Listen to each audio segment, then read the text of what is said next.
People often ask me what I would do if Centurions didn't exist. What army would I play if I didn't have the idea for the Screaming Ravens, my ridiculous Raven Guard successor army? An army that is equal parts an attempt to make mass Centurions competitively viable, a way to exercise my currently dormant Dungeon Master brain by creating homebrew rules and lore, and an excuse to cram as many nostalgic N64 references into my models as possible. I do actually have 2 other armies that I started before the Screaming Ravens, my Drukhari army and my Thousand Suns army. Both of these armies have kind of been put to one side for now to focus on gathering as many Centurions as humanly possible in the hope that GW notices the sales figures and doesn't send them to Legends. The thing with both of those 2 armies is that they're both fairly normal. Sure, my Mutilith Vortex Beast is called Chauncey, and he has a hat, and I have too many Hellions. But otherwise, they aren't exactly the same as what the Screaming Ravens 18th Century Nonsense Brigade brings to the table. So I'm sure that even if there is an alternate timeline where the Screaming Ravens never existed, I'd have still created some completely ridiculous army based around a stupid gimmick. Maybe I'd have been known across the internet as the Castellan Robot Guy, or the Broadside Guy, or Guard player. But even here in this reality, I haven't stopped coming up with some insane ideas for armies that I'd like to create. Yes, I could focus on the other 2 already started armies, but as we all know, looking at a partially completed project fills you with analysis paralysis and dread. It's hard to pick up a project halfway through. Where do you start?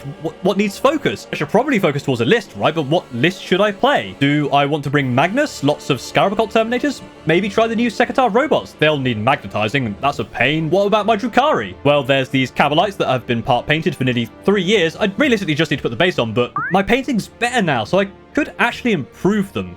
How should I do that? Should I just focus on a different unit instead, maybe? And they don't even have a codex yet. Who knows what new exciting models they might get to replace half of the roster that GW stopped selling because they were old resin Finecast. And realistically, at the end of the day, it doesn't even matter what Drukhari units I pick, because Skari will end up getting them nerfed. But a new project? So much potential, a clean slate to do something new. I can plan it properly, I can lay out the steps from start to finish, and it'll be so much better than all of my other previous projects. A fresh new army that I can focus on and totally not get partway through, realize it's a terrible idea, and stop forever and let the plastic gather dust for all eternity. And I totally need some new projects. It's not like I haven't got a bajillion ongoing things I need to do already. To keep my ADHD brain from hyper-focusing and accidentally buying models, I'll instead just tell you my ideas in this video. One of them is actually something I'm still thinking about trying because I genuinely think it'll be funny, but will also make me go completely insane. Let me know what you think of these, and also tell me about your crazy armies and any ideas that you might have actually created, which is wild. Imagine actually doing your projects. My god. Across all of these armies, there is one thing that connects them, one thing that is a running theme that all of my ideas focus around, and that's that they can all fit into a Magnus 2 over at table.stronghold.com. Surprise, bitches, it's sponsor time!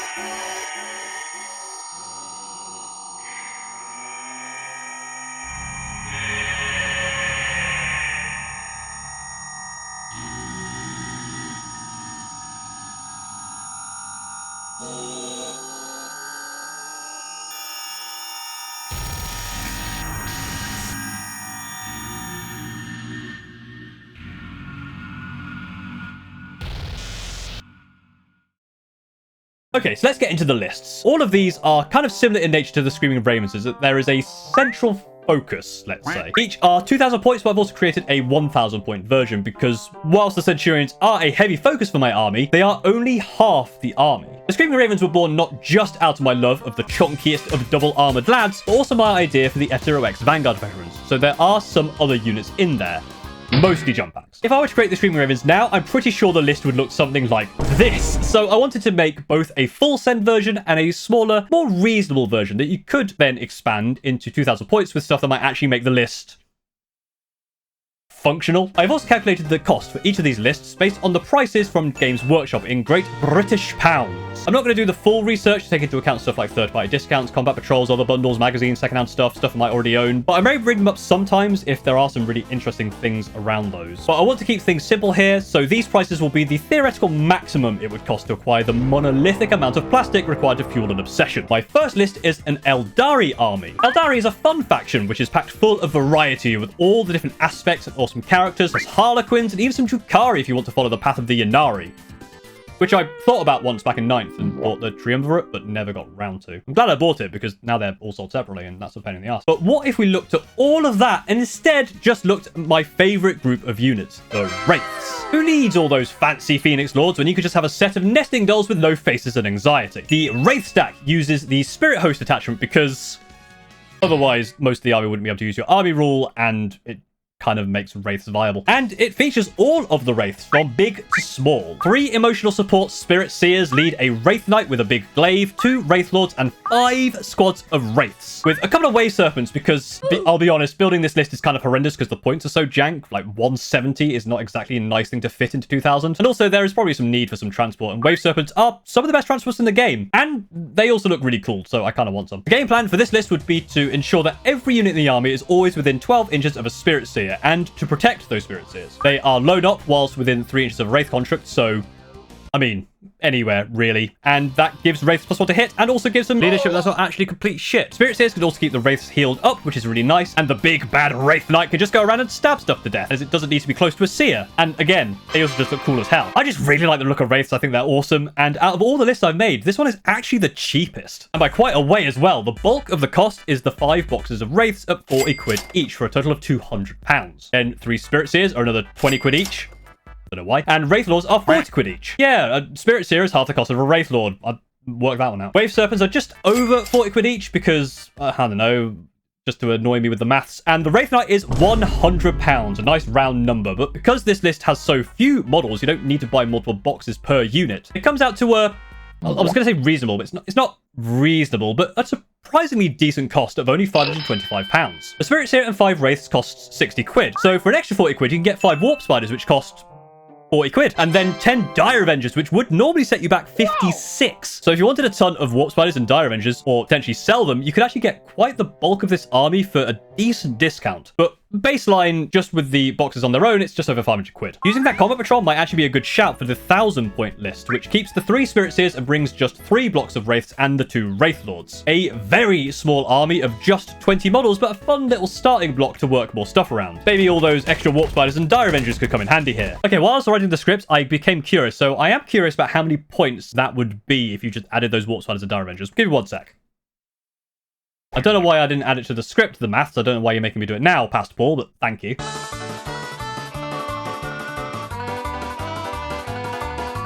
3 Combat Patrols plus 2 Wraith Lords and then 2 Wave Serpents is exactly 2,000 points for £465. Anyway, ignore all that. We're here for the Wraiths, and this 1,000 point list is only 260 quid, and it covers a nice ghostly core to work around with the future army, with loads of options to do some nice kit bashing for the Spirit Seers and some fun stuff with the Wraith Lords. Is it a good idea? I don't know, who cares? It's cool, it's fun. You're smart, you subscribe to this channel, you'll figure it out if you want to play it. You are subscribed to the channel, right? Right. This second list may actually have been a real thing for a brief period, and I think it was 9th edition, but now it's just here because I love racing games and I need more excuses to say boom Dakar Stars Wagon on a daily basis. Mad Mork's Fury War takes every car and maxes them. 15 Scrap Keep Challenge projects, all racing around the board in the Speed Freaks detachment, doing real-life Mario Kart around the battlefield and hoping that your enemy happens to be standing on the track, with 18 war bikes weaving in and out playing road rash in between the carnage, led by 3 Death Killer war trikes and pursued overhead by a Waz Bomb blaster jet following the action. Speed Freaks is the name of the game here. Well, actually, it's Warhammer 40k, but Speed Freaks are the keyword for the unit. You know what I mean? It's Cult of Speed, and Cult of Speed gives the entire army the ability to shoot and charge, even if they advanced or fell back. The game plan? I literally have no idea. Go fast. I mean, it works for Sonic. Most of the time. I'll be honest, this army is just funny. It just amuses me, and I just want to make it for the spectacle of just a bunch of cars zooming around, missing the broadside of a barn with all that dakka, and then zooming off into the distance. The problem? The cost. This list will set you back nearly double the amount the Aeldari one did, as each car costs nearly 40 quid, and war bikers come in squads of 3, so you need 6 just to fill that quota. You're looking at £924. And the Combat Patrol ain't gonna help you here either. Nearly £1,000 to create the fastest Waaaghrld this side of the wall. Is it worth it? Probably not. Remember that little tidbit I said earlier about how you can make a 2,000 point Aeldari army with the 3 Combat Patrols and a couple of Wave Serpents for 465 quid? Well, for an extra tenner, you can instead make a 1,000 point army of super fast Orks. What a good deal! A good deal. A good deal. This is a good deal. Choose your favourite war trike with the full biker entourage, then just 2 of each of the cars, except the scrapjet, because that'd make the list 5 points too high, so get a third of your favourite cheap old banger. I picked the Boomdacker Snazwagon because, of course I did. Why wouldn't you? Boomdacker Snazwagon is the best word ever created. But this looks like it's a fun, albeit expensive army that you could take to smaller tournaments and tear up the battlefield. And maybe bother everyone, because I don't know how a skew list of lots of cars, which are quite tough and lots of wounds, would work on 1,000 points if you haven't brought anything that can counter them. Now, for my final idea, the one that I mentioned, I am genuinely thinking about actually trying. Although, whilst I've been making this video, I now want to make all of these lists. Maybe the 1,000-point versions, but this list has been in my head the longest. Since 9th edition, I've had this idea in my head, and I've added an extra little bit to it, which makes it even more insane, and actually potentially the most insane of the 3. I love Destroyers. My favourite Necron units are all Destroyers. The best character is the Rooty Tooty Potty Shooty Hexarch Destroyer. The Scorpek Destroyers and the Scorpek Lord look fantastic. I love the Ophidians, and the Heavy Locusts are insanely awesome. I love these guys. And when you want something dead, you shouldn't do things by half. You should destroy it. No gods, no kings, only destruction. Now, you might be thinking that using a full Destroyer cult list would mean the Annihilation Legion would make the most sense, seeing as literally all of the enhancements and stratagems focus around these units. And Blade ones as well, but who really cares about those? This list is already too goddamn expensive. I'm not adding literally the worst unit pound for point. 34 quid for 5. Are you having a fucking laugh? But I actually think the Hypercrypt Legion works better. The enhancements are cooler, and despite the lack of monoliths to use half the strats, I love nothing more than being able to yeet stuff around the board with teleporty shenanigans. The main thing that you do is go full Destroyer. Max Ophidians, max Scorpek, max Heavy Locust with 3 Scorpek Lords, a Locust Lord to give 3 of those Heavy Locust Destroyers Deep Strike, and all of them led by a Warlord, a Hexmark Destroyer who keeps the destruction moving with the Dimensional Overseer enhancement. The Gloctopus leads his Legion of Destruction in a rage-fueled blur, teleporting behind you and saying nothing personal, kid. Ophidians are there to strike fast and burrow deep into the earth before you can react, and then the Heavy Locusts there to disintegrate you from a distance. 3 big squads of Scorpeks run at you, led by a trio of Lords, all hellbent on ending you and your existence, all of them competing to get the highest kill count. I love this list. I so want to make it. And the spice to add on top, if I was to make this list, I'd want to make it more interesting to actually collect and paint. I've painted so much goddamn metal between the Screaming Raven's silver areas to the Thousand Suns needing gold literally everywhere. So if I were to build and collect this army, I'd do something very stupid.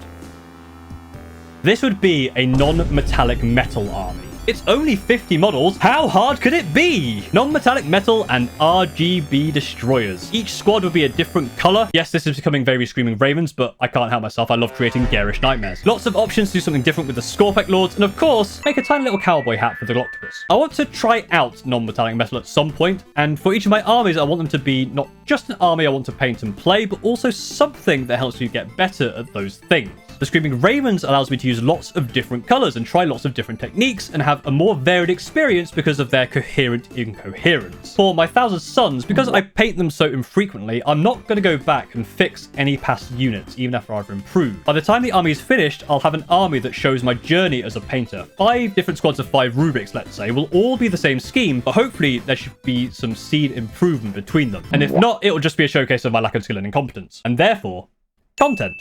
So a win-win. And for my Trukari, it's my first army. I don't really have a plan for that one. That one's just sentimental. So for a new army, I don't want to be doing something I've already done. So a challenge like non-metallic metal, something I consider literally witchcraft, makes this army much more enticing. And I do love Necrons and Destroyers. God damn, they're so good. The problem is, once again, the price. We've not quite breached 4 figures, but at £976.50, this is the most expensive yet, with some caveats. You need 12 boxes of various slice and dices, each one costing £40 for 3 models. Heavy Locusts come in boxes of 1 for 24 quid, and you need 9 of those plus another 24 quid for the Hexmark. Just the Locust and Hexmark alone cost nearly the same as a full 1,000 point Wraith army. Now it gets a little bit more complicated. The Locust Lord costs an unknown amount because it doesn't exist anymore. So you need to kit bash your own, probably from another Heavy Locust Destroyer. So that's another 24 quid. And also it is push fit, so that might be a pain in the ass. Then the Scorpek Lords, of which you need 3, cost £77.50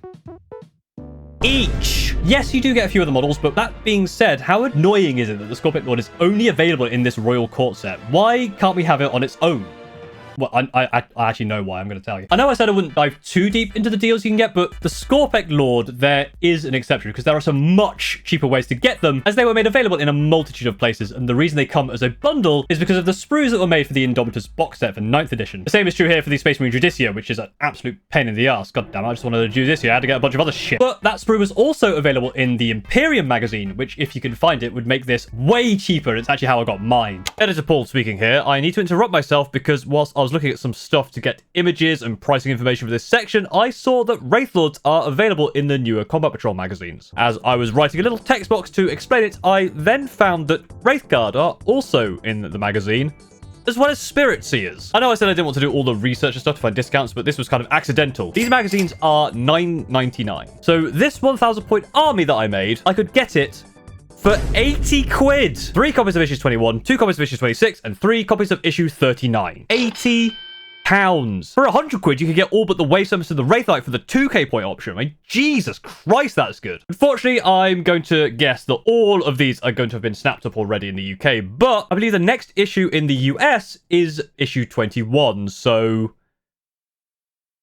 just don't go too crazy over it, okay? The court also has some other really cool models if you want that, or again, you could sell those pieces off, but baseline, just from GW boxes, this is a pricey army. And that doesn't even account for the therapy build from having to do the whole thing as non-metallic metal. The 1,000 point version of this list has 15 of the infantry destroyers instead of 36, and that helps cut the cost. With just 1 Scorpion Lord instead of 3. But still, a nasty amount of heavy locust destroyers. That's 5 and another to make the Lord, coming in at a total of 420. 150. Dank. However, for me, I already have a Scorpion Lord and 3 Scorpegs, which slashes the cost of this down to just £328. A fun 1,000 point list that I can add a Monolith and the new Nightbringer to at some point, plus some other of those Necron models I have from Imperium magazines from God knows how long ago. Sounds like a good time to me. What an absolutely sound investment. And hey, if this video makes me 328 quid, that just means that instead of spending currency, I just spend time making this video to fund my stupid ideas that I don't have time for. Time is money, friend, and I must amass currency. So I will spend my time, which is the far more limited resource. Capitalism, baby! I'm sure I can find the time somewhere. I mean, I don't need sleep. Sleep's inefficient. That's downtime I could be spending on even more projects. Go watch my gaming channel. Friends?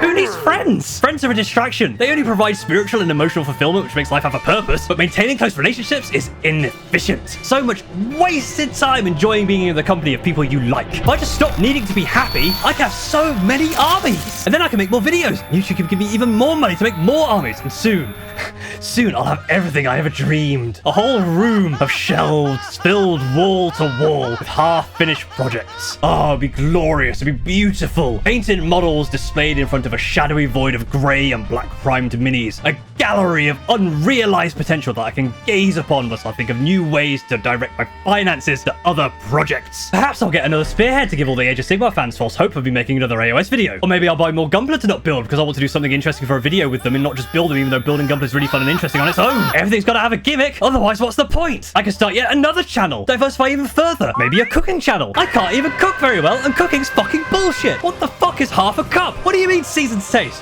What am I meant to be tasting? My head is full of so many ideas. Why isn't making them a reality as easy as making them in my head? This physical reality fucking sucks, man. I'm out of here.